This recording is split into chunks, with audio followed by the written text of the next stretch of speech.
Mestre Beri, como sempre faço, respeitosamente peço as suas bênçãos, rogando ao Senhor e ao astral superior que nos acoberta, de seu direcionamento, para que essa possa ser mais uma tarde de esclarecimento acerca das coisas da realidade espiritual. Sua bênção, meu Pai.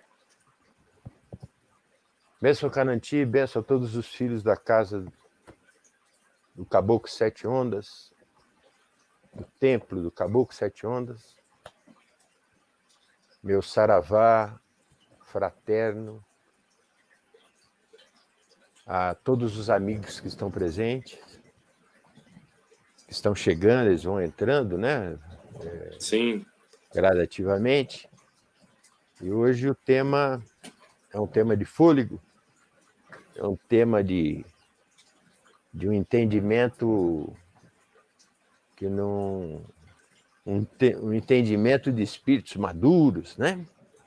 Sim. Maduros, espíritos que, se não estão versados nas coisas da Umbanda, mas já tem uma caminhada pela espiritualidade, né? Então, tenho certeza que é um assunto vasto.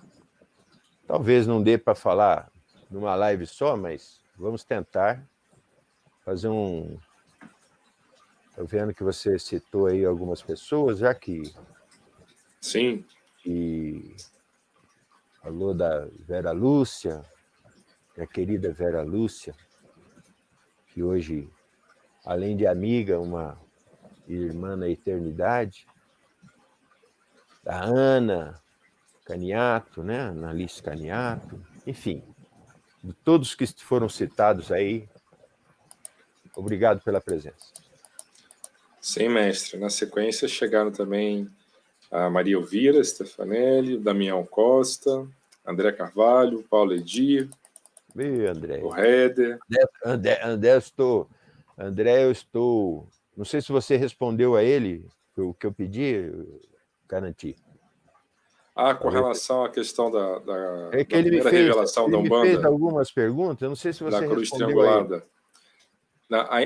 Ainda não respondi, eu estou em falta. Porque eu não tive condição de... Essa semana, e tem sido assim, é uma semana incessante de... Telefone é uma coisa que antes eu tocava uma vez ou outra, né? A gente ouvia Raramente. tocar uma vez ou outra, principalmente quando era criança, tocava uma vez. Para você conseguir uma chamada do interior para São Paulo, você precisava marcar horário na telefone. Hoje o telefone toca praticamente sobreposto, ligação a ligação. Então é uma coisa muito difícil, mas a gente vai tentando ajustar. Conciliar, sim. Estou vendo que você está sentado numa cadeira aí, parecendo uma cadeira especial. É por conta do tema, né? Já que não vamos falar de Exu, eu peguei uma cadeira vermelha e preta. Tem uma cadeira aí, parece que tem uns chifrinhos assim. São os aspectos míticos. Não foi não, meu pai. É porque eu sou professor e fico muitas horas dando aula sentado. E aí a idade vai chegando, né? E eu comecei a sentir fortes dores na coluna. O tempo é inexorável, não tem como fugir. E aí me recomendaram que eu trocasse a cadeira, que a cadeira não era adequada. Tá certo. Aí eu comprei uma cadeira daquelas de gamer, né? Aquele pessoal que foi jogando videogame horas e horas. Certo. Fica horas, né? Fica horas. Mas ela acomoda bem a coluna, graças a Deus eu parei de sentir as fortes dores que eu estava sentindo, né? Bom, não preciso pedir desculpa ao meu filho, porque... Não, meu pai, não. Mestre, na sequência também deixar de registrar, não poderia deixar de registrar a presença do Charles Oliveira, a Eloci Borges, o Roneido e a Maria Elvira e a Batissara já falei, né? Mestre, na introdução desse tema, né, tema tão vasto como Exu, eu acredito que convém frisar sempre a pluralidade existente no nosso meio, né, no meio das religiões afro-brasileiras. Estamos falando de verdadeiro mundo, né, de uma miríade de entendimentos, de fundamentos, de formas de se vivenciar a fé. Então, o mestre Arapiaga, né, nosso avô de Santé, seu mestre de iniciação, ele escreveu na sua nona obra, né, uma obra intitulada Escolas. Ele apresenta conceitos muito interessantes que facilitam a compreensão desse universo das religiões afro-brasileiras. E aí ele cunhou alguns conceitos, né, que eu vou pedir vênia para poder me valer aqui para melhor compreender e introduzir esse tema do Exu. Um deles é o conceito de núcleos duros. Ele vai dizer, o mestre Arapiaga, na sua obra Escolas, que existem 3 grandes núcleos duros por dentro do universo das religiões afro-brasileiras. Um núcleo que ele chamou de umbandas, plural, umbandas. Outro núcleo, que é o núcleo das encantarias. E o outro núcleo duro, o terceiro, que é o dos candomblés. E existem, é claro, esses núcleos não estão separados, né? Existem zonas de diálogo, né? Zonas em que esses núcleos se tocam. Pois bem, cada um desses núcleos duros possui escolas. Escolas não no sentido tradicional do termo, né? Já pensa em instituição de ensino, né? A sala de aula com cadeira, professor, né? A lousa, mas enquanto escolas de pensamento, né? Filosófico, doutrinário, que se caracterizam por um tripé, que é a epistemologia, o método e a ética próprios, que distinguem uma forma de se vivenciar uma fé de outra forma. Sim. Então, é bom que se frise desde já. Nós vamos falar de Exu, sim, mas procurando sempre abordar, tratar, ou ao menos enfatizar, os fundamentos de Exu preconizados na Umbanda esotérica e, sobretudo, na Umbanda iniciática, que hoje vivenciamos no templo pelo senhor dirigido à Ordem Iniciática do Tríplice Caminho. Mas, feito essa breve consideração, né, só para situar, porque existem muitos fundamentos, existem muitas crenças, várias formas de abordar esse mesmo tema, mas a leitura, né, que nós vamos dar é essa, da Umbanda iniciática.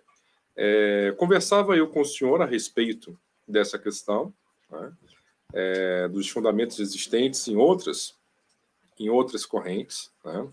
Falávamos acerca do candomblé, do culto ao Orumilá-Ifá, né, da concepção que eles têm entre os nagôs, entre os iorubás, etc. Né? Falávamos sobre isso, mas dissemos que vamos aqui enfatizar os nossos fundamentos da Umbanda iniciática com relação a essa questão. E aí o senhor me disse que o senhor gostaria de falar acerca de como surgiu, né, quando o mestre Apacani, o Pai Mate Silva, a partir de 1956, por meio de Umbanda de Todos Nós, sua primeira obra literária, quando ele promove essa verdadeira revolução e introduz uma série de novos conceitos, fundando a chamada Escola Esotérica da Umbanda, né, a Umbanda Esotérica, ele apresenta também novos conceitos acerca de Exu. Né? E isso promove uma verdadeira revolução nos entendimentos, né, na concepção que se tinha acerca dessa figura, né, de quem seria esse ser espiritual, Exu. E eu gostaria que o senhor nos falasse a respeito disso, da sua vivência, sempre da sua experiência, enriquecedoras, e de como, naquela época, se concebia, se entendia, né, a figura de Exu, e como que, com o passar do tempo, a concepção e o entendimento acerca da missão, da função desempenhada por essa entidade, sofreu maiores esclarecimentos. Né? Por gentileza, meu pai.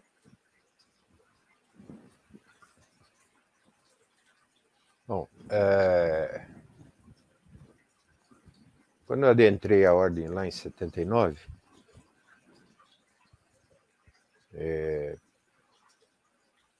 não existia pela minha pessoa uma compreensão exata da representação, o que representava Exu. Mas, aquela época, nós tínhamos se você não tivesse o auxílio de um pai de santo, o auxílio de um mestre de iniciação, de um pai espiritual, nós tínhamos poucos recursos em entender determinadas coisas. Lógico que naquela época, a real importância deveria vir da boca do seu mestre ou do seu pai de santo. Sim. Então, o aprendizado era de forma, obviamente, oral e era passado os ensinamentos. Sim. Eu tive a oportunidade de ter um mestre que dava muito valor às práticas. Ou seja, ele sempre foi um mestre de mãos cheias, de realizações. E sempre falou que o verniz dos livros não adiantaria nos aspectos iniciáticos, porque já falava, verniz dos livros, né? Sim. Então você tinha que vivenciar. Como naquela época ainda tínhamos a dificuldade de ter acesso à informação melhor, as informações melhores a respeito de vários assuntos, ficava mais difícil a gente compreender determinadas coisas, a não ser pela demonstração, pela a chegada das entidades. E com isso visitávamos muitos lugares, como se fosse existia antigamente existia essa facilidade, não como hoje na internet, a pessoa abre uma live, entra numa página, o terreiro tal, enfim. Nós Sim. tínhamos que ir no terreiro, dar uma olhada, conhecer, bater papo, conversar, dialogar, enfim, para saber qual que era o universo que existia nas religiões afro-brasileiras e os ritos, a pluralidade dos ritos dessa mesma religião. Tínhamos oportunidade de ir até, no final do ano, na festa de Iemanjá, que eu não me lembro agora. Praia Grande? Na Praia Grande? Não, isso me lembro, eu estou tentando lembrar datas, né? Mas e que andávamos 10 quilômetros de praia e cada espaço era tomado por um terreiro, eles montavam lá suas coisas para fazer, enfim. Seus preceitos. E lá girava as coisas, eles cantavam para caboclos, caboclas, para Exu, enfim. Era uma gama de rituais, né, específicos. Então a gente ia visitando, conhecendo, e o mestre fazia questão daquilo para a gente entender onde estávamos, onde nós nos situávamos. Não para falar assim, eu sou melhor que aquele, eu sou melhor que aquele. Apesar que a ignorância inicial nos levava muitas vezes a falar assim, olha, não, que a pessoa está fazendo tal coisa, não, está totalmente fora da realidade. Mas com o tempo, nós fomos descobrindo que todos estavam certos da forma que faziam, porque todos atendiam às necessidades psíquicas, emocionais de cada um daqueles que pertenciam àquele local. Sim. Então não podíamos julgar esse ou aquele e não íamos não íamos ficar indo nesses locais no intuito de julgamento. Certo. Assim o fizemos há alguns anos, até que se parou até de fazer essas coisas, porque essas festas acabaram diluindo um pouco, né? Uma série de dificuldades acabaram tomando outros rumos. Nós fomos em busca de novas atividades, no sentido de atender as coisas da própria ordem iniciática à época, Sim. que era a ordem iniciática do Cruzeiro Divino, que era a ordem iniciática comandada pelo meu pai. Bom, quando eu falei sobre as questões das dificuldades de informação, nós buscávamos também algumas coisas em obras, em coisas literárias. E, normalmente, eram obras muito aquém daquilo que o pai Mata, ou o vô Mata, melhor dizendo, tinha falado. Sim. Então, nós tínhamos os livros do pai Mata, do vô Mata, que falava de um Exu que a gente não encontrava, queira ou não queira, naqueles locais. Qual era o Exu que a gente encontrava? Os Exus demonizados. Os Exus que apareciam em estátuas de cor vermelha, chifres, pé de bode. Ou seja, aqueles Exus estavam comparados a demônios. E nós não tínhamos esse conceito.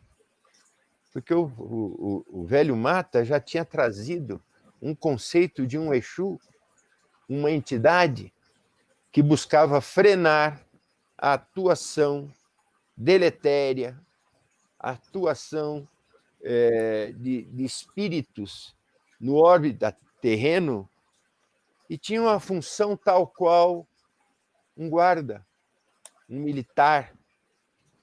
E se vestiam até, na vidência, dava para perceber isso, que vestiam roupas até muito parecidas com essas roupas militares, jaquetões, botas, Sim. enfim. E que tinham uma hierarquia. Possuíam uma hierarquia tal qual as coisas da polícia, militares, enfim. Então, no primeiro instante, nós tínhamos aquelas coisas que a gente lia e tinha a oportunidade de presenciar através das incorporações das entidades que baixavam na ordem inicial do Cruzeiro Divino, através, por exemplo, do Senhor da Sete Encruzilhada, que era o Exu responsável, era o Exu que acompanhava o meu mestre, e das entidades que trabalhavam com ele. Naquele tempo não tinha ainda o livro do mestre, não tinha, existia o livro do Mata, os livros do Mata.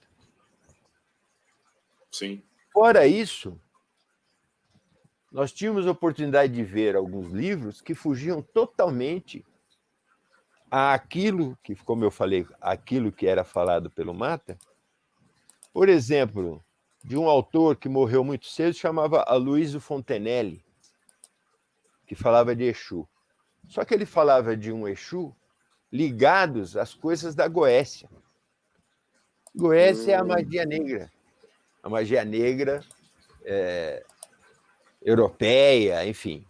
Onde ele punha até desenhos e punha coisas relativas a espíritos totalmente animalizados e coisas assim. E que ele acabou morrendo muito cedo, se não me engano, de infarto. E até falavam as bocas, né, que falavam, as línguas que falavam, que ele tinha morrido devido ter falado de Exu especificamente. Mas isso também era algo que talvez fosse apenas um mito, uma lenda, alguma coisa. Só um minutinho. Hoje você não está com um cafezinho de Porto Velho? Não, eu tô sim, ele está aqui, ó. Só que Tá. como eu já estou tomando ele já. E naquela época, Canantinho, Pois não, pai. eu me lembro que o mestre muitas vezes chamava a gente para, nas giras de atendimento, falar sobre Exu. Era uma forma que ele fazia da gente ter, criando habilidades, falar sobre aquilo que a gente estudava ou que a gente procurava entender. E era uma forma de nos tirar daquela posição de que eu chamo assim de dificuldade de se expor ao público, né? Sim. E ele fazia isso como, não, fale um pouco de Exu. Ia lá falar, então, eu me lembro que uma das coisas que a gente falava, eu fazia um exemplo, falava assim, Exu era como se fosse o lixeiro do mundo espiritual. Eu falei, mas dá uma conotação ruim, né? Como se fosse, pô, mas o lixeiro do mundo espiritual? Ele limpava, ele direcionava toda a matéria anômala, todo pensamento, sentimentos que os seres criavam, Sim. que produziam peso na órbita gravitacional kármica do próprio planeta. Então, ele precisava direcionar aquilo para determinados campos de dissipação para que não sobrecarregasse tanto os seres humanos com aquelas vibrações. Sim. Vibrações que, devido ao peso muito grande, acabavam criando vírus, bactérias, que surgiam primeiro de forma no mundo espiritual e que depois, se densificando, acabava sendo criados aqui no próprio planeta. Basta ver o que nós estamos vendo hoje. Uma das coisas, né? Uma delas. Sim. Nós acreditamos que toda doença provém primeiro do espírito para a matéria. Se assim o foi, essas coisas que estão relacionadas às doenças estão dentro dessa situação. Já vou passar a palavra para você. Não, pai.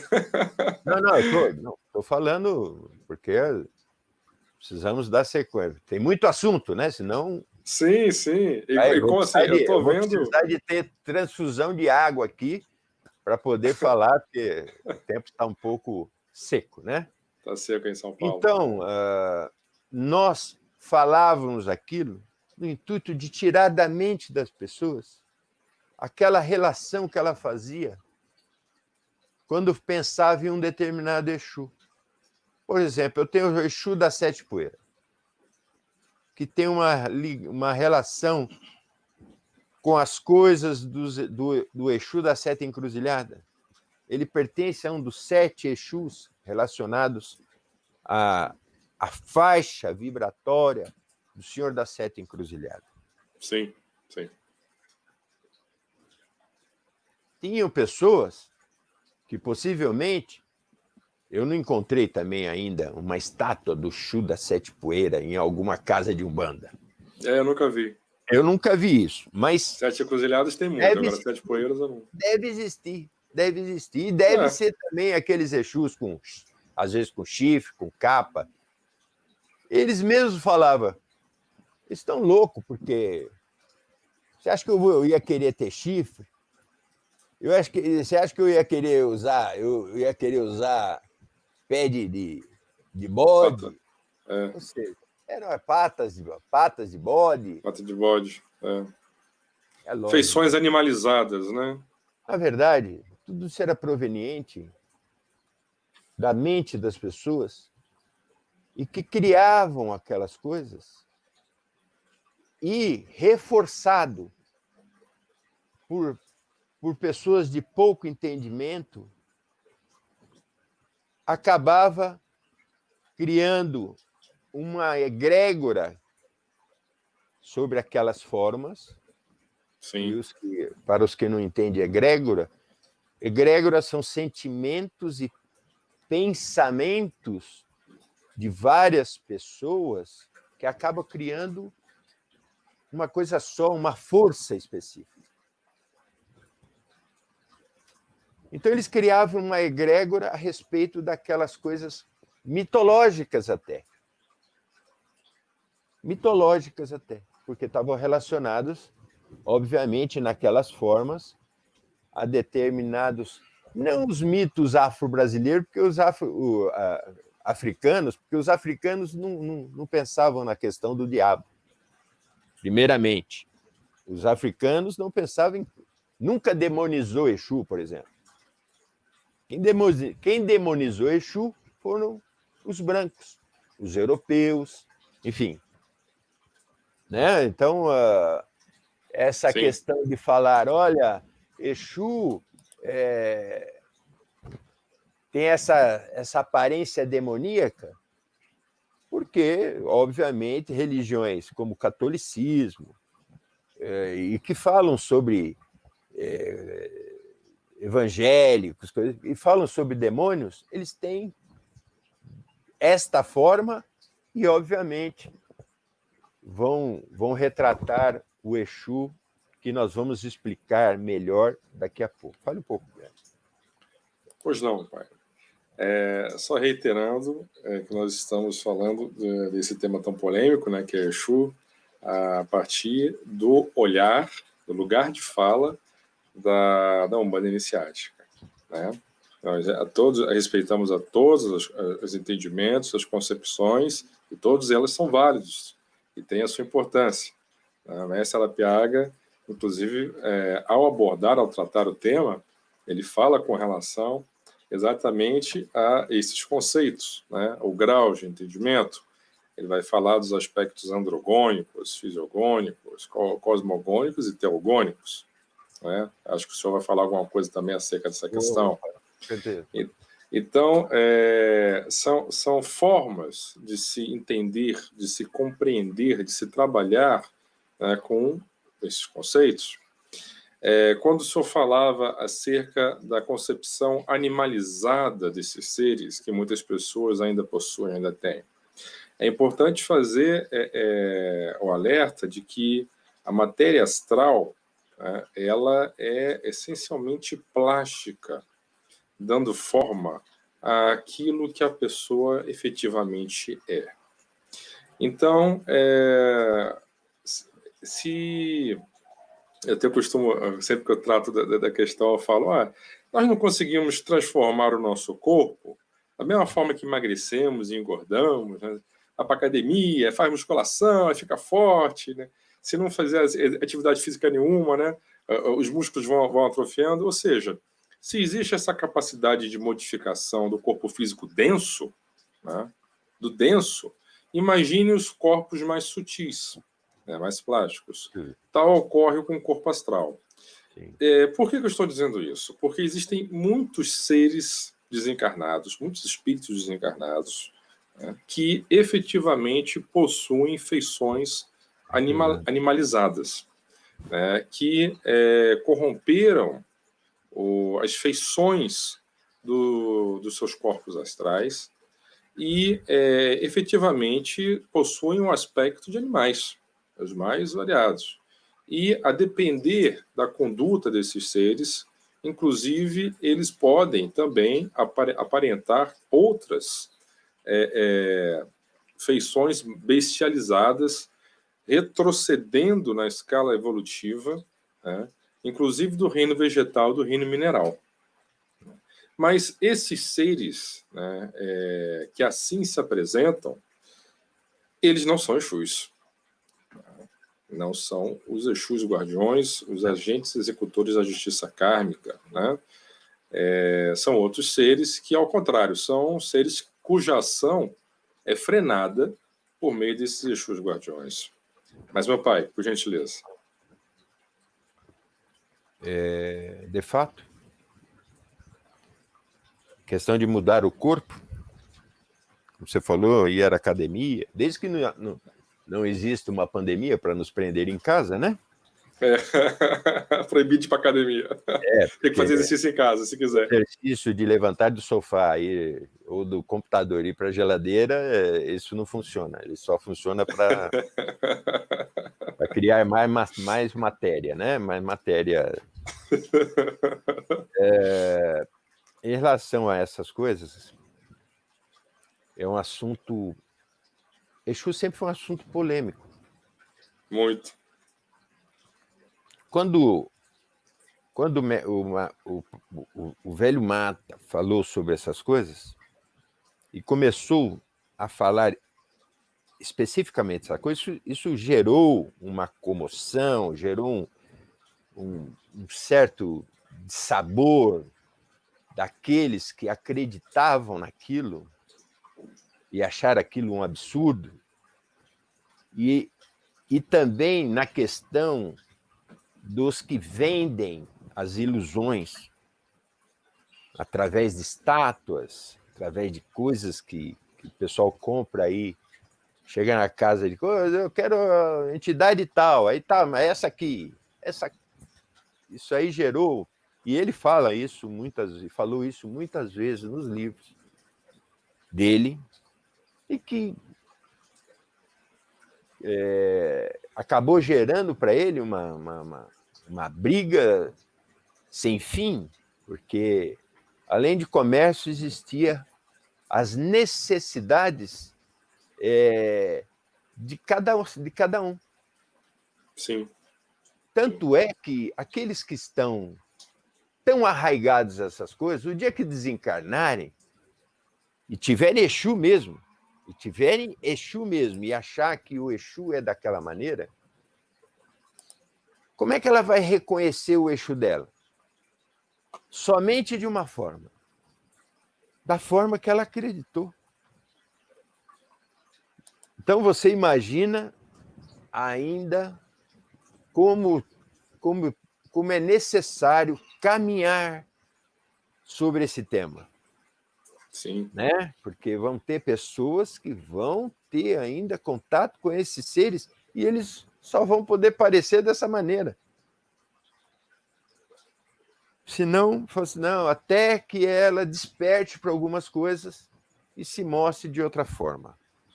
Mas, sem querer polemizar esse aspecto, vamos voltar para as coisas que eu falava do meu pai lá, da questão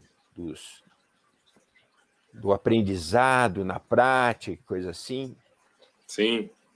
E esse corria o ano e eu quero lembrar uma coisa, só para não... Pois não, meu pai. Vocês vão me dar licença. O que aconteceu comigo eu era menino de tudo. Junto com minhas irmãs, foi um assunto, de certa maneira, um assunto hilário. Não tinha entendimento de nada. E nós estávamos acabando de iniciar nas coisas. E o mestre pediu para fazer para ir levar uma coisa na encruzilhada. Um trabalho na encruzilhada. Que não era uma encruzilhada de rua, era uma encruzilhada no meio do mato. Porque Exu, os Exus que trabalhamos, eles aceitam as coisas nas encruzilhadas de terra, não nas encruzilhadas de rua. Isso tem um porquê e futuramente conversamos. Eu me lembro que nós nos investimos daquela coisa tipo, vou vou lá com o Exu, entregar as coisas para o Exu, no meio do mato e tal. Fui eu, foi Antônio, primo do mestre. Antônio Rivas. Primo do mestre, foi minha irmã Beatriz, foi a Maria do Carmo, minha irmã também, e foi o Márcio Guida, que eu já falei da outra vez, que era um amigo nosso que era tetraplégico, ficava no carro. E entramos naquele mato alto, escuro, né? Que ficava ali onde hoje tem a favela de Heliópolis, essas coisas, mas naquela época não era tudo um descampado, mas o mato crescia muito alto. E me lembro que levamos essas coisas, para você ver a incipiência, né, do início. Né? Sim, sim. Estamos lá colocando aquela escuridão, não tinha lua. Não tinha lua assim, não tinha lua, não tinha claridade da lua, uma escuridão. Lua nova. O local, fomos lá, colocando. De repente, ouvimos um barulho no meio do mato, aquele mato alto, que fazia. E era um som que fazia uma coisa assim. Quando ouvimos aquilo, os metidos avalentões, né? Não, vamos lá, entregar isso, o quê? Já levantou, o que é isso, né? Diabo é isso. E aquilo continuou fazendo aquele barulho. E era fazia um estrebuchar assim de. Ninguém mais queria colocar nada. Ninguém mais queria sentar mais nada. Por quê? Não sabia o que era. De repente, surgiu duas, como se fosse um chifre, duas orelhas pretas, exatamente, no meio do mato. Quando vimos aquilo, olha, nunca corremos tanto. Saímos correndo em direção ao carro lá que estava do outro lado, porque achando, parecia um demônio aquilo, escuro, ainda preto, né? É o capeta no meio do mato. Era o capeta no meio do mato. Quando chegamos no carro e viramos para olhar, levanta um cavalo. O cavalo estava deitado. Acordaram o cavalo. Acordaram o cavalo. Acordamos o cavalo. E nós, com aquela total ignorância, né? Arrepiado de cima a baixo, que bando de macumbeiro ajuda esse. Tabajara. Uma coisa impressionante. E aquilo ficou marcado, e eu contava isso, depois de muito tempo, contava isso para o meu pai, o meu mestre, e ele dava muito risada disso. Porque foi uma coisa assim ridícula, né? Eu me sentia ridículo de pensar uma coisa daquela. Mas depois, com o tempo, ficou fazendo parte de uma história de ignorância, uma história de início, né? Que alegrava os assuntos, às vezes, que a gente comentava. Mas voltando às coisas sérias, eu falava do meu pai, do Sete Encruzilhadas. O Sete Encruzilhadas atendeu, o Sete Encruzilhadas é uma entidade muito séria, como todos os Exus, muito séria. Séria quando eu falo assim, ele tem Exus que são mais brincalhões, assim, e tal. Mais extrovertidos no mas falar, todos eles têm uma seriedade. Sim. Não se brinca com Exu. Tem pessoas que brincam na ignorância, eles aceitam as brincadeiras que vêm de fora. Eles não gostam de brincadeira. Só uma coisa ou outra, tal. E o Sete Encruzilhada, na época, atendia, e passamos muito tempo atendendo, porque as giras aconteciam Caboclo, Preto Velho e Exu no final. Vinha o Sete Encruzilhada, fazia o atendimento de Exu, e assim íamos embora. Até a chegada, o retorno, não a chegada, do senhor Capa Preta, do Exu Capa Preta. De madrugada. Exatamente. Ele vinha depois dos atendimentos do Sete Encruzilhada. Interessante. Fazer um trabalho específico, né?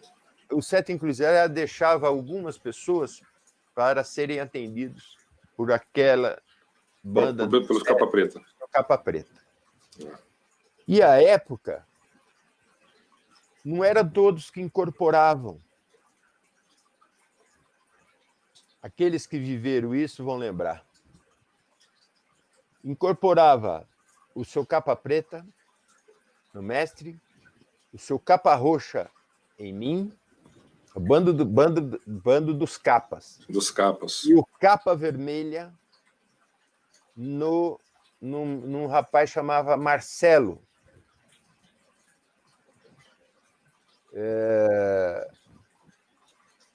Que há muitos anos eu não vejo, mas ele tomou outros direcionamentos. E eles desciam, me lembro lá na Chebe Massude, desciam para a parte mais... numa parte que ficava as casas de força, não na entrada, num local específico de assentamento de coisas de Exu, eles ficavam ali e atendiam aquelas pessoas. E esses atendimentos acabavam muitas vezes ao raiar do dia. Madrugada inteira. Até o raiar do dia. Tanto é que muitas vezes saímos de lá e íamos para a padaria tomar café. Sim. Ou seja, começava às 8 da noite e ia acabar às 6h30, 7 horas da manhã. Não era fácil, mas incorporado, tanto fazia, né? Parecia que tinha levantado naquele momento, não, todo mundo, vamos tomar café, comer isso, comer aquilo, cheio de fome. Então, naquele momento, começou a surgir as coisas do seu Capa Preta, e o mestre, depois de ter escrito o livro Protossíntese, veio a escrever o livro Exu Grande Arcano, ditado pelo Exu da Capa Preta. Pelo Exu da Capa Preta. Sim. Livro esse que foi algo inédito. Sempre foi inédito. Por quê? Porque não tinha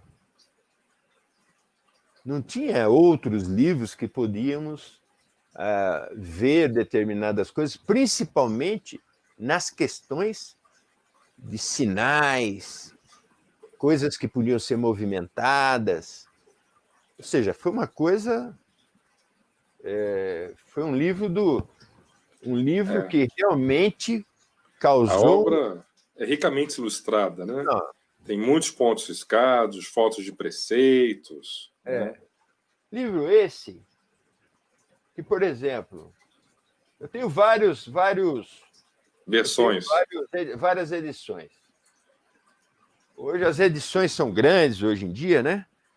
Mas uma delas foi essa aqui. Depois tem outra edição que era essa aqui. Cada vez que o mestre relançava... mudava a capa, né? Essa capa aí pegava sempre a dedicatória, tal, coisa com ele, né? Sim. Essa capa aqui foi feita pelo... Essa é do senhor ou do Rock? Não, essa aqui, essa especificamente, foi feita pelo William Jones. Pelo William. Foi uma pessoa que mexia com isso. E tem capas que foi feito pelo meu ex-cunhado, Roque Siaco Neto, enfim. Mas isso aqui não é a intenção da live. Estou falando sobre os livros porque foi um marco aquele livro. Sim. Marco porque, além de pegar todas aquelas coisas que o velho Mata falava de Exu, que mostrou, primeiramente, em triângulos, os triângulos fluídicos de Exu, Sim. de uma forma, não vou falar simples, porque não é simples, né? Só para quem entende hoje, é lógico que assim, foi um momento daquilo. Mas quando você pega as coisas que o mestre escreveu no Grande Arcano, você vai notar uma infinidade de coisas, falar presença astral, presença material, enfim, elementares que são utilizados, enfim, uma série de coisas, né? Eu estou falando aqui, primeiramente, falou do mítico ao cósmico, eu estou falando do Exu homem, né? Se deu para notar, eu estou até agora falando do Exu homem. Falei de uma hierarquia, do soldado, daquilo que pensamos, né? E Sim. falei de pessoas que acreditam em estátuas, mas essas coisas de Exu tomaram um vulto imenso. Quando chegaram pessoas, por exemplo, das religiões africanas, você pegar o livro da Joana Elben dos Santos, Os Nagô e a Morte, quando ela põe Exu numa outra condição. Já entra numa outra condição. Fala dos axés, enfim, fala de uma série de coisas que eu não estou aqui para falar dessas coisas especificamente, mas para falar que existe um universo hoje imenso para falar de Exu. Para falar de Exu, não, que foi falado de Exu, principalmente antropólogos, estudiosos, pessoal da academia, e que foram falando e dando as conotações mitológicas, né? Em alguns casos ritualísticos, Sim. de Exu. E no livro do meu pai, ele fala de algumas coisas nesse aspecto e fala também da atuação dessas entidades mediunicamente. Né? Se você consegue se posicionar dentro desses aspectos, vendo o Exu homem no aspecto que você citou, acho que, não sei se citou, acho que foi, você falou já, o androgônico, depois aparece o cosmogônico, depois o aspecto de Exu teogônico, Sim. né? A coisa toma um vulto. Eu queria que você falasse um pouco, porque eu estou com sede. Pois não, pai. Esse processo, como foi colocado, é um processo natural. Né? Acho que, num primeiro momento, a nossa percepção da realidade espiritual, ela parte desse grau, que nós chamamos de grau positivo, né? Esses aspectos androgônicos. Outro termo sinônimo também é o processo de antropomorfização. Ou seja, para que nós possamos melhor compreender outra realidade, nós partimos de uma zona que é uma zona de conforto, que é a zona que nós conhecemos, ou seja, nós mesmos. Então, para melhor compreender o espiritual, nós fazemos uma alusão conosco. Então, nós atribuímos características que são humanas ao outro, a essa outra realidade. Aí, né, essa questão de atribuir ao ente, ao ser espiritual, Exu, essas características humanas, né? Mas algumas pessoas vão além, e além de atribuir características humanas, atribuem características animais, né? Então a gente sai do antropomorfismo para o zoomorfismo, né? Por isso... Descendo, né? Descendo, né? Vamos subir um pouco, vamos subir um pouco o nível. Existem, como nós falamos, esses aspectos, mas os Exus, como nós dissemos, são a verdadeira milícia celeste, né? Ou polícia de choque do astral, responsável pela manutenção da lei e da ordem. Quando falamos de leis, falamos não das leis humanas, mas das leis divinas, aí do conjunto das leis divinas traduzido pela Umbanda, né? Mas, meu pai, por gentileza. Voltando. Algumas pessoas falam de Exu, ainda falando do Exu homem, como o Exu malandro.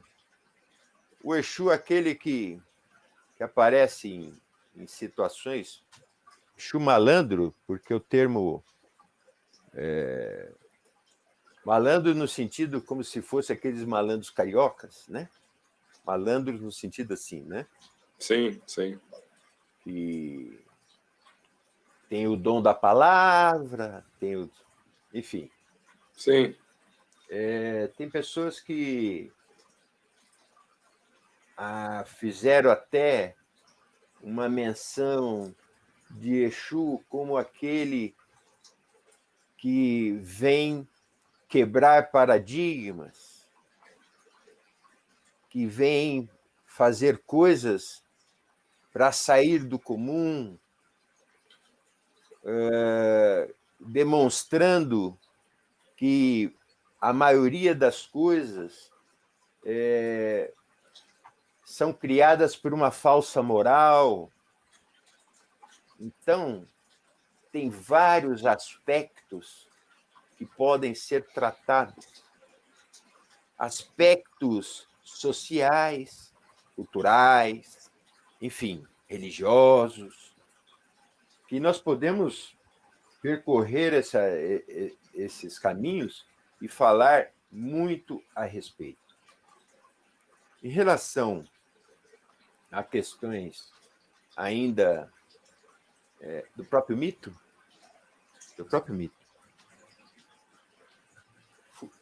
nós vamos encontrar historietas que são provenientes, a maioria delas, das coisas do negro. Quando fala do Exu, aquele que foi o Exu filho, o terceiro criado. Sim. O Exu filho no sentido Oxalá, Iemanjá e Exu. O senhor da terceira cabaça, ou seja, o terceira cabaça como criação. Aquele que foi criado, né? Cabaça como criação. Igbaquetá. Isso, Ibaquetá. Então, nós vamos ver esses aspectos, nós vamos chegar às questões das delimitações, ou Exu, o senhor dos limites, que é um termo, nós vamos adentrar agora um aspecto um pouco mais difícil, que é aquele Exu que o mestre falou sobre no Grande Arcano, e o Capa Preta falou no Grande Arcano, sobre aquele Exu orixá telúrico. Sim. Telúrico porque é da Terra, óbvio. Mas precisamos voltar nesse aspecto daquele Exu terceiro elemento.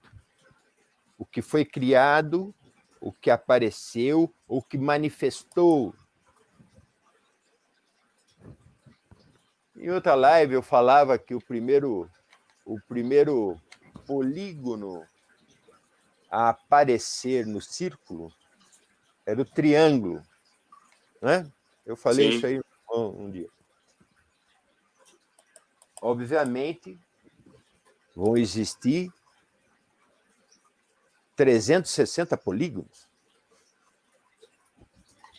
até se tornar novamente o próprio círculo. Mas o primeiro polígono, que foi o triângulo, já mostra aí a questão. Por quê? Por exemplo, o velho Mata colocou lá o triângulo fluídico de Exu. Por que aparece o triângulo das formas na Umbanda? O tríplice caminho. Porque apareceu para atender as coisas das coisas do universo astral, daquilo que é material. sim, Então, no primeiro instante, se ele apareceu lá no círculo, se ele apareceu no círculo, o triângulo, ele foi o primeiro elemento manifesto. Ele é o próprio homem. Ele é o sim, próprio homem que adentrou esse universo vindo de algo que era imaterial. Vocês lembram quando falava sobre essas coisas anteriormente, que é um assunto muito difícil, muito pesado de entendimento, pesado que eu falo, não pesado de... Ele é muito complexo de entendimento, mas a gente vai procurando aparar algumas coisas para ficar mais fácil. Então, quando ele apareceu nessa maneira, e aparece nesse mito africano do terceiro elemento, ele aparece dessa maneira. E podemos utilizar esse primeiro momento como aquele que veio de um local,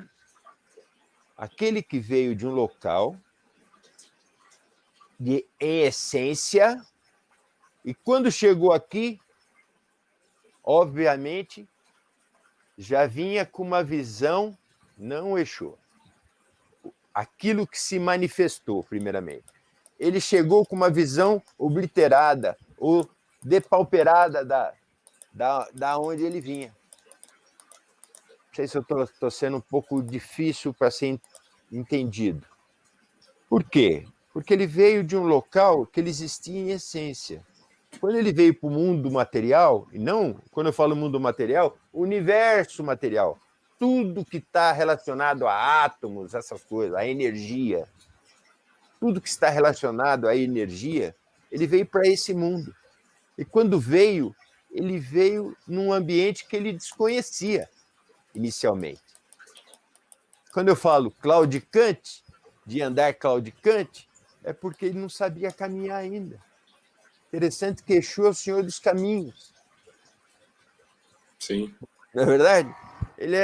Ele não sabia ainda caminhar. Os seres não sabiam caminhar. E Exu veio ajudar nessa condição.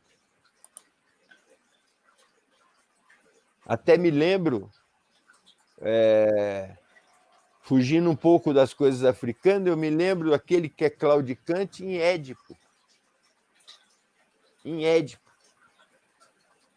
Quem for estudar as coisas, das coisas de Édipo, vai ver que ele é aquele que tem os pés furados, né? Ou seja, ele é manco, como se ele tivesse machucado a perna, mas é porque ele não é uno, ele saiu da essência, ele veio habitar uma coisa que não é dele. Nós somos isso, todos nós. sim, Quando chegou aqui, a matéria é caótica. A matéria era caótica. Por quê? Já você vê que nós estamos mudando o assunto, né? Nós estamos indo para a cosmogênese, né? da A mística matéria era cósmica. caótica Por quê? Porque não existia ainda uma ordenação desta matéria. E que da outra live nós falamos sobre os orixás,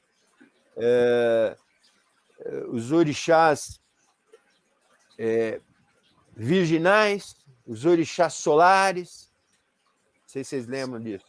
Que nós chamamos de orixás ou araxas. Araxas, quando falam da Umbanda iniciática do Tríplice Caminho. É a mesma coisa. É a mesma coisa. Quando chegou aqui, ele encontrou essa caose. Precisava ser feito alguma coisa, porque existiam seres que saíram desse lugar em grande número. E quando eu falo grande, é grande mesmo. E esses seres, ao romperem com essas coisas, deram geração a esse caos. Então fomos nós que deu geração a todo esse processo de caos. E a intervenção da providência divina, vamos dizer assim, fez com que seres, se posso chamar assim, a intervenção divina favorecesse, através do Senhor dos Caminhos, daquele que foi o terceiro criado, de criar limites para essa mesma caose. Está difícil, né, minha gente? Está difícil porque eu não tenho como explicar mais simples. É como se eu colocasse numa caixa coisas fazendo assim, não existia nada com nada, não existia órbita, não existia planetas, nada, existia um caos. E, de repente, aquilo juntou no primeiro instante, condensou no primeiro instante, e depois, quando teve os três movimentos, os três aspectos inicial, pela vontade dos orixás, deu formação a tudo que hoje conhecemos como universo. Então, nesse primeiro instante, Exu foi aquele que canalizou todo esse processo, porque ele era o Senhor dos Caminhos e tinha íntima relação, íntima que eu falo, ele tinha uma ligação com todo aquele processo que gerou isso. Não falam que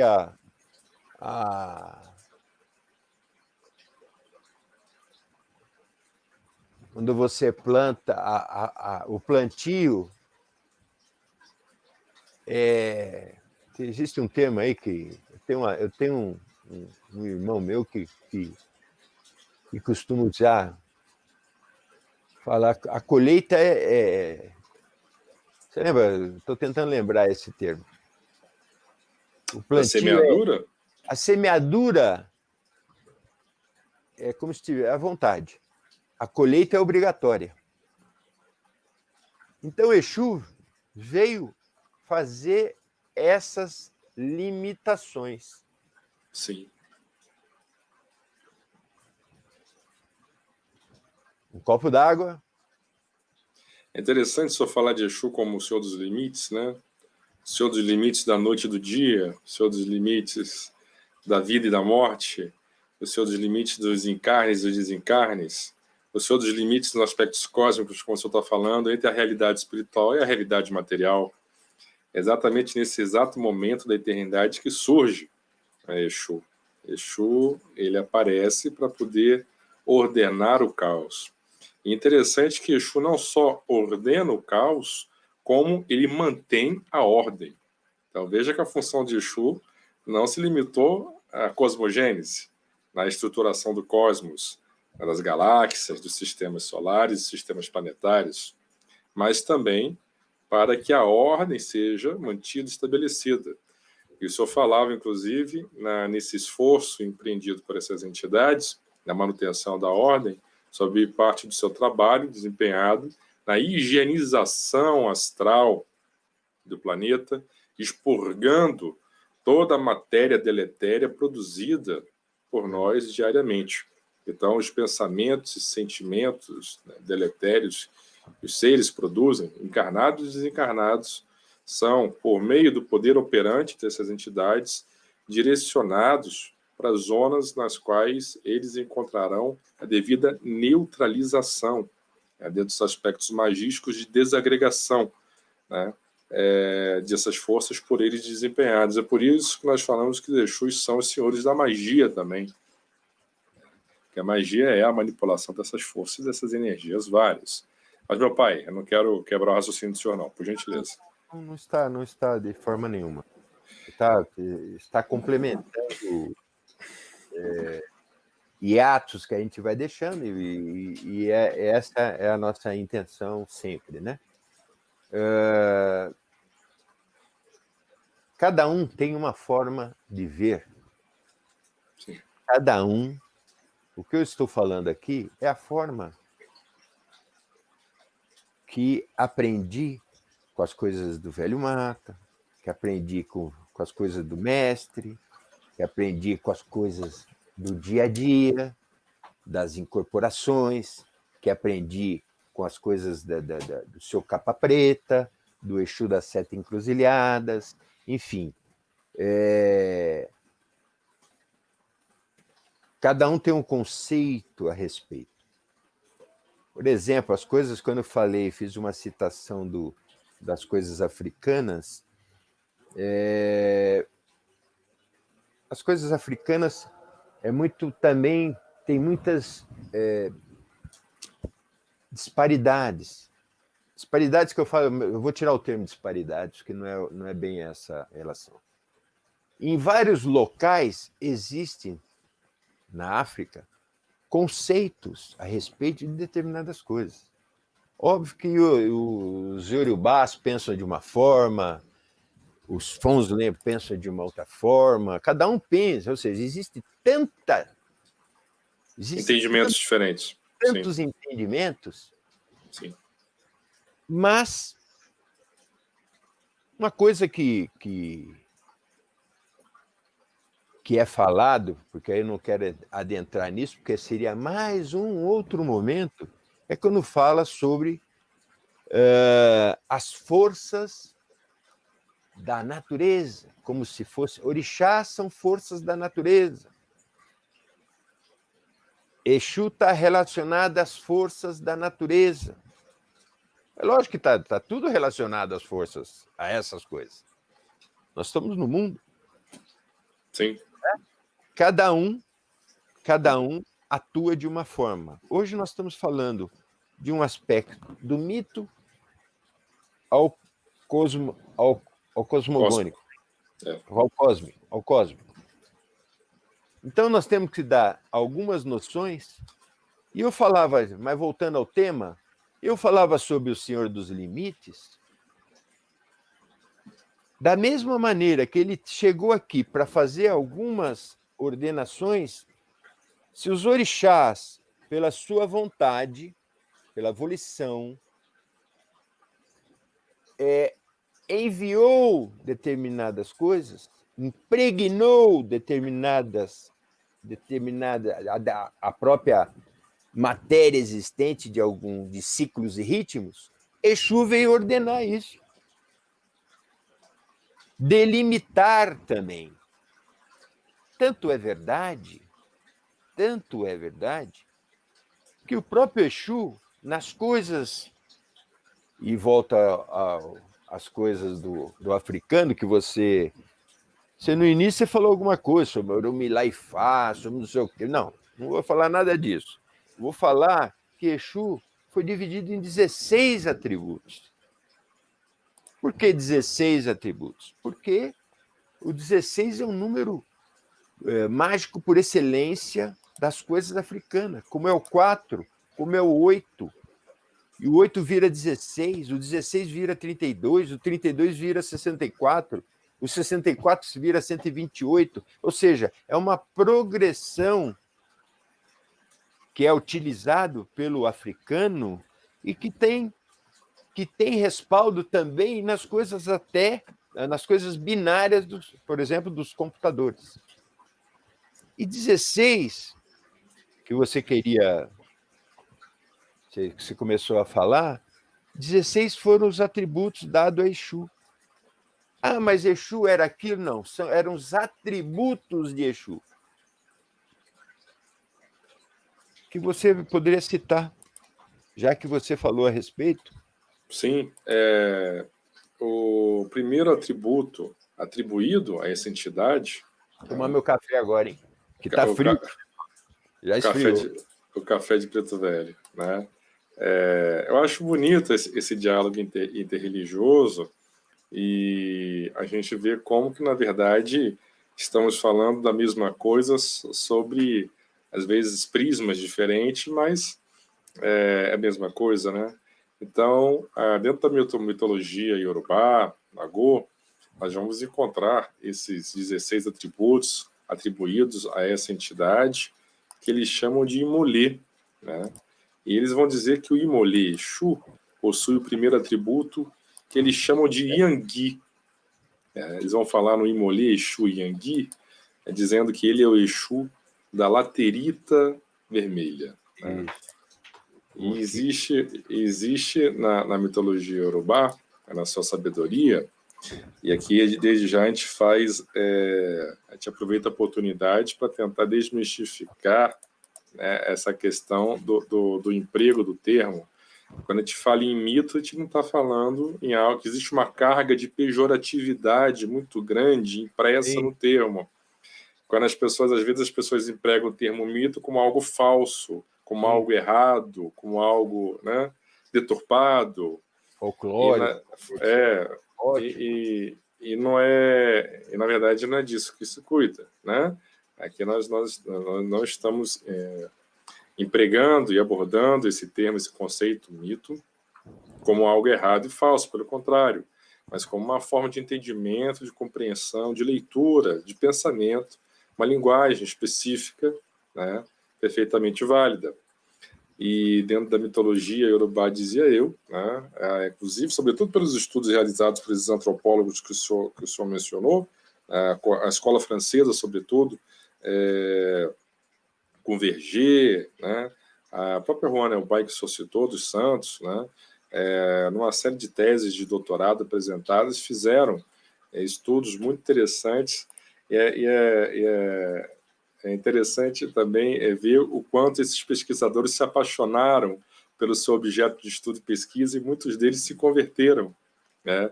Muitos deles efetivamente ingressaram, foram aceitos em terreiros, em casas de candomblé, etc. E aí isso tudo, é claro, que enriqueceu, né, por demais seus estudos, suas pesquisas, que eles começaram a dar não só a visão de fora, mas a visão de dentro, né? Mas meu pai, acerca do primeiro atributo, né, que ele chama de Imolê, Exu e Yangui, eu não sei se o senhor quer tecer alguma palavra acerca dessa questão da laterita vermelha, nos aspectos da criação, quando Orumilá e Odudu, a partir deles, sugeriu o terceiro elemento, Exu, né, e essa representação deles por meio da laterita vermelha, o porquê desse simbolismo e a riqueza desse simbolismo, né, do vermelho, no aspecto da criação. Interessante que nós falamos no mundo esotérico que a primeira humanidade também foi vermelha, a raça vermelha, né? E na própria tradição judaico-cristã, o vermelho está presente, que o homem foi feito do barro, né? Foi do barro, Deus criou o corpo e soprou em suas narinas, né? Veja que o barro associado à lama, associado a Exu, né? Do brocard que inverte a água diante de si em terra úmida pisará, né? A própria lama, o reino em que Exu opera, o reino da criação, o reino da matéria, né? E, enfim, tanto seja a tradição judaico-cristã né, com a simbologia do homem feito de barro e Deus soprando em suas narinas, né, é o próprio hálito dos orixás, dos araxas que nós nos referimos, né, que guarda relação também com a tradição iorubá, que nós estamos vendo aqui, e que muitas outras tradições, ou seja, na verdade, existe um elo, né, um elo perdido, que até o mestre, parafraseando o mestre Arapiaga, né, que deu o título da sua obra, Umbanda, o elo perdido. A Umbanda, na sua beleza, ela busca mostrar que existem muitas tradições, todas essas tradições são válidas e devem seus fundamentos, devem ser respeitados, mas que num começo, num primeiro momento, numa época primeira, existia um conhecimento uno, e que esse conhecimento foi fragmentado, dando origem a essas múltiplas tradições e entendimentos vários que nós temos acerca da mesma questão, que aqui é Exu, né?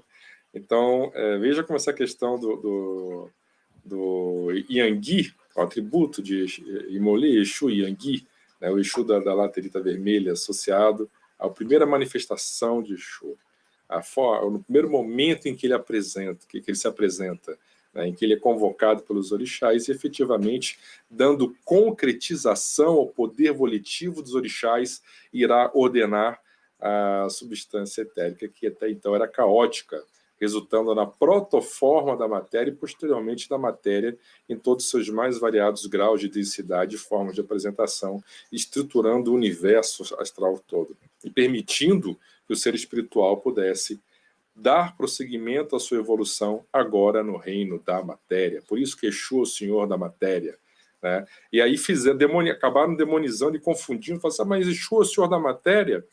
Em oposição ao espírito, se o espírito é luz, a matéria é a treva, então Exu, o senhor da treva, é o capiroto? Não é o capiroto, é o senhor da matéria, no sentido de que... Exu é o senhor da treva, na verdade, porque o treva é o universo. Quando ele chegou aqui, existia a grande noite, a noite primeva. Ele submergiu nessa treva que era aquilo que foi criado. Basta ver que nas representações, por exemplo, africana, existem na cabaça da existência algo que é de baixo e algo que é de cima. E o que é de baixo é a representação do útero existencial, o útero primevo, o que deu origem a essas coisas, a grande noite. Basta ver que todos nós, antes de nascer, estamos inseridos em um local noite. Até chegar o momento que a pessoa fala assim, agora a pessoa vai dar à luz. Sim. Ou seja, é muito simbolismo, né? Sim. E aqueles que entendem sabem que esse aspecto uterino está ligado, obviamente, às coisas do feminino, e não pejorativamente, porque muita gente pode falar, mas por que o feminino, à noite, a treva, não sei. Não, para. Não vamos conversar com o pessoal adulto a respeito, né? Então, nesse momento que eles adentraram a noite primeva, basta ver que o orixá, para eles, o orixá Nanã, é a senhora da noite primeva. É um orixá primevo. E uma das cores dela é aquele azul escuro. Noturno. Azul noite. Azul noite. E é Nanã, a velha, né? É a anciã. A anciã. Agbá. É Aguibá.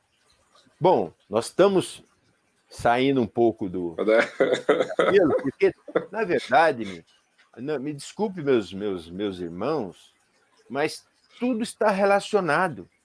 E aquele que quer separar, não pode. Você fala assim, o que você é? Eu sou o todo. Eu penso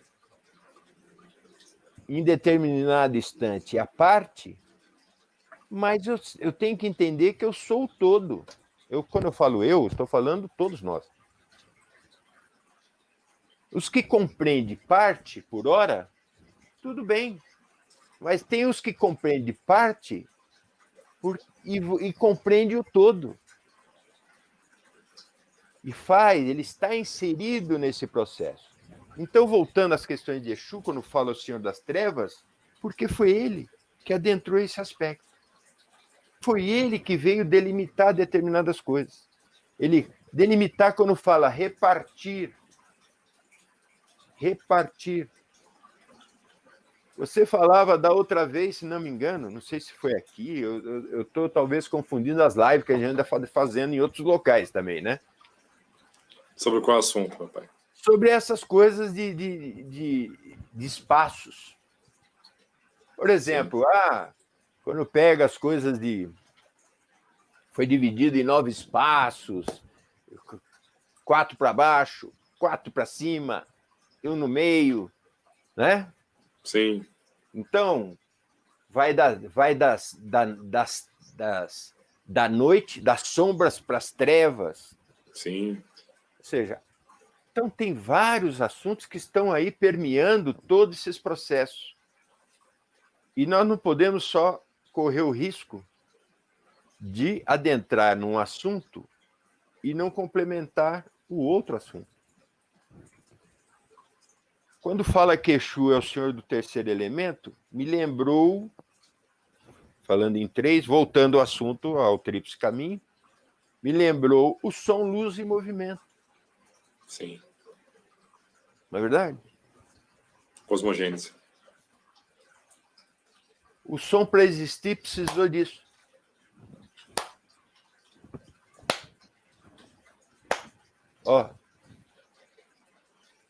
Precisou de 2 coisas para gerar um terceiro.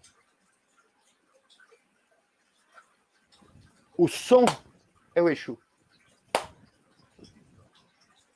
Eu falei de Oxalá e Iemanjá, você falou de Obatalá, Ododua. Eu vou procurar ficar em Oxalá e Iemanjá. Sim. Porque Ododua existe uma controvérsia em relação a isso. Uns falam que é masculino, outros falam que é feminino. Isso deixa. Vamos ficar em Iemanjá e Oxalá. E Oxalá. Iemanjá, a senhora das cabeças. Oxalá é aquele que criou as individualidades. Sim. O princípio espiritual e o princípio natural. Por isso que muitas vezes, quando o Exu vem, Laroyexu, né? Laroyexu. Estou apenas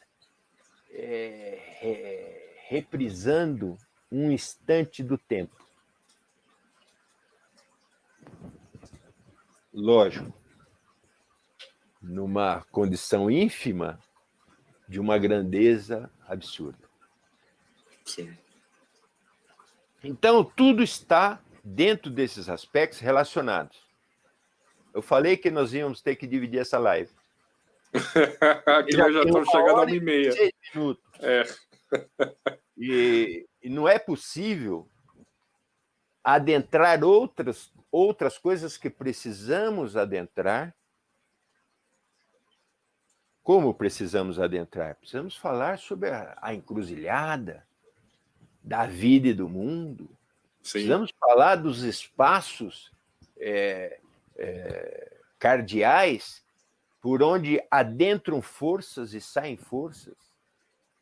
Precisamos adentrar em campos que as pessoas precisam ter uma noção do que falamos. Quando falamos, mas encruzilhada, sete encruzilhada como uma forma pejorativa,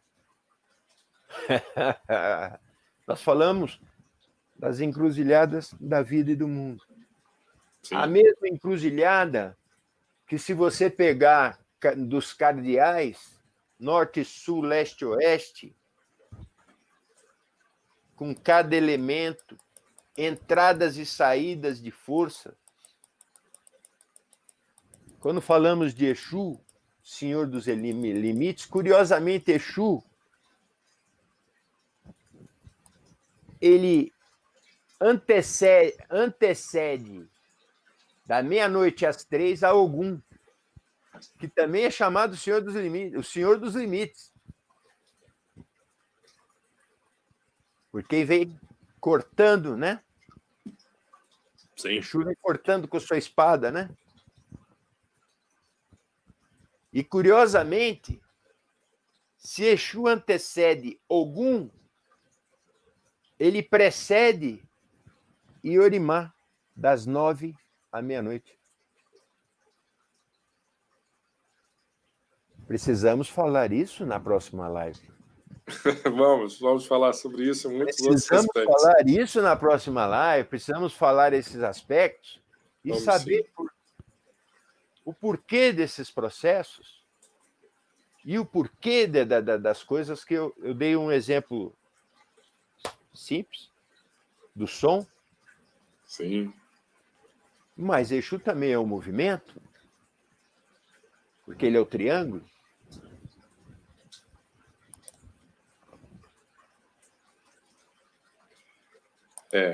Mestre, nós temos muita coisa a dizer ainda, né? E nós havíamos combinado que, para não ficar muito cansativo, essa live nós iríamos tentar finalizar em 1 hora, né, de live. Já estouramos aí. 1 hora conosco não dá. Fica difícil. São aqueles que querem fazer em 1 hora. Fica difícil. Porque não dá. Eu queria, então, desde já, convidar a todas as pessoas que estão nos assistindo para darmos continuidade a esse tema de Exu na próxima live, no nosso próximo domingo, tá? E tivemos muitas participações, mestre, aqui no nosso chat, tantas pessoas que nos assistem pelo Facebook, quanto para aquelas que nos assistem no YouTube. Eu queria aqui mandar um saravá fraterno para o André Carvalho, que está aqui, a Janaína Lima, o Samuel Souza. André, hein? Preciso, vou responder, André. Responderei, meu pai. A Maria Elvira Stefanelli, Ricardo Marçal, Charles Oliveira, o Yabaquitsvar Eduardo, Charles Oliveira, Maria Elvira, Janaína, Leonice. O Parra também esteve aí, então? Sim. E a Batissara, o Zé Márcio, a Nancy, o Roneido, o José Rogério, Antônio Cruzeira, a Sara. Deixa eu ver se tem mais alguém que eu não citei ainda. A Analice, já falei. O Itaocan também entrou. Tem gente, né? A Silvana. Uma coisa que eu quero você está agradecendo, temos que agradecer o grande número de pessoas que entraram nas nossas páginas, Instagram. Sim. E hoje não sei qual é o número dessa live. Ih, meu pai, também não sei, deve ser a 15ª. Não sei. Então já. Deve ser por aí. E hoje nós começamos de repente, de um número pequeno, hoje só na página Umbanda Iniciática, se não me engano, né? Nós temos mais de 11 mil pessoas Isso. É isso, né, Guilherme? No perfil do Instagram. Esse perfil do Instagram. Mais de Umbanda 11 Iniciática. mil pessoas. Isso, para mim, eu não estava acostumado com a mídia, no caso, a mídia, Rede social, essas coisas. a rede social, é uma progressão absurda.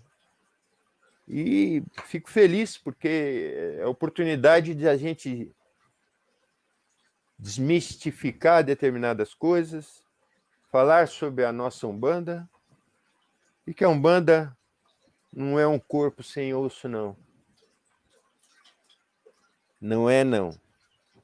Ela é um elemento, a Umbanda é algo que une pontas que precisam serem unidas.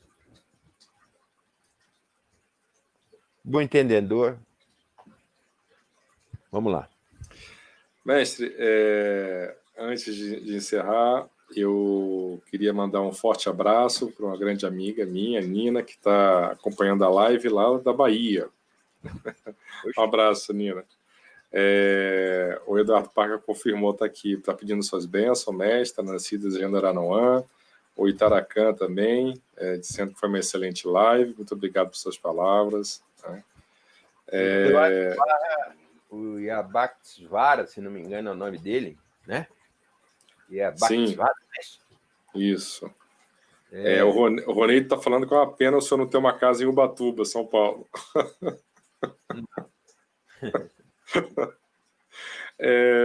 A Estela também pedindo essa bênção, né, agradecendo a oportunidade de ouvir o senhor. A Helenilson também, né, gratidão nossa. Né? E a Annalise Caniato dizendo que adorou. A Elaine também pedindo as bênçãos. Eu agradeço a todos os irmãos. Mestre, o senhor gostaria de fazer as suas considerações finais, meu pai? Sim. Pois não. Agradecer a todos esses que hoje, num dia, apesar de a gente não ter dia de... No meu pensamento, assim, todos os dias são dos pais, todos os dias são das mães, todos os dias são de todos, né? Sim. Mas se escolher um dia, e foi esse, eu não sei se estava dentro do calendário normal ou foi um calendário inventado pela pandemia, né?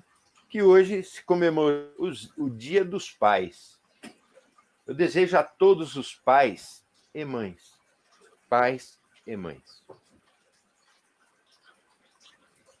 que tiveram no dia de hoje a companhia dos seus filhos e também aqueles que não tiveram. Aqueles que tiveram devido à pandemia, a perda do seu ente querido, seja, eu falei do pai e mãe, e do filho, porque também teve os filhos que perderam pais, que esses recebam as vibrações positivas, as vibrações das santas almas do Cruzeiro Divino, na sua imensa misericórdia, e possam todos esses receberem tranquilidade, entendimento, que seu coração seja abrandado, que suas dores sejam abrandadas, e que o maior presente para todos eles, para todos esses, seria a compreensão do Espírito, da eternidade do Espírito. E ao ter a compreensão dessa eternidade, saberem que eles continuam, eles permanecem. E num próximo momento, muito breve, estarão de volta ao seio familiar, as suas atividades, sejam do outro lado da vida que seja. Desejo a todos que estão passando dificuldades aí também. Eu não costumo falar não costumo falar assim especificamente, mas eu tenho visto muitos amigos de infância, que estão em hospitais, entubados, com dificuldade, familiares, pais, mães, passando por muita dificuldade, e eu espero em espírito, alma e verdade, que esses recebam as benesses, os presentes, que não são materiais, mas são presentes espirituais das entidades, das santas almas do Cruzeiro Divino, através dos seus emissários. Agradeço a oportunidade de falar a todos vocês, deixo aqui um abraço grande a todos e espero vocês na próxima live, né, para continuar toda essa discussão. E, curiosamente, hoje falamos de Exu, o Senhor dos Caminhos, que todos tenham caminhos abertos e corpo fechado, hoje, agora e sempre, que assim seja.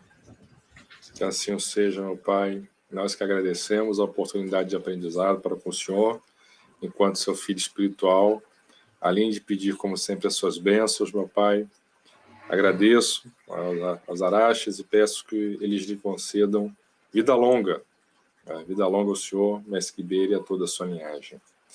A todos vocês que nos honraram com a sua presença, meu muito obrigado.